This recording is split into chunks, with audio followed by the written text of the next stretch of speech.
அருமையானவர்களே, வெற்றி வேண்டுமா?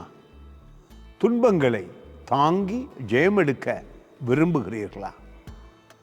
உடைந்து நொறுங்கி போனீர்களா?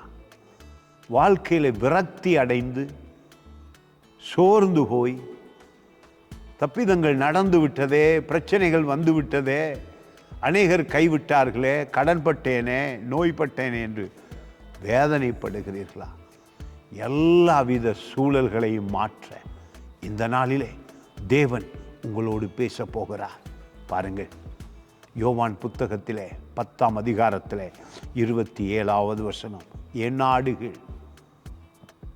ஆடுகள் என் சத்தத்திற்கு செவி கொடுக்கிறது, நான் அவைகளை அறிந்து இருக்கிறேன், அவைகள் எனக்கு பின் செல்லுகிறது.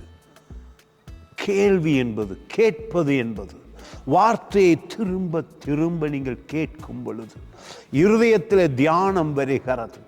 அப்பொழுது தேவனுடைய குரல் உங்கள் ஆவியிலே ஒலிக்க ஆரம்பிக்கிறது. உடல் சுகம், எல்லா காரியங்களிலும் வெற்றி வர ஆரம்பிக்கிறது. அருமையானவர்களே, இந்த வார்த்தை என் வாழ்க்கையை பல தடவைகளிலே தூக்கி எடுத்து என் குரலை கேள் என்று சொன்னாரே, அவருடைய குரலை கேட்டேன்.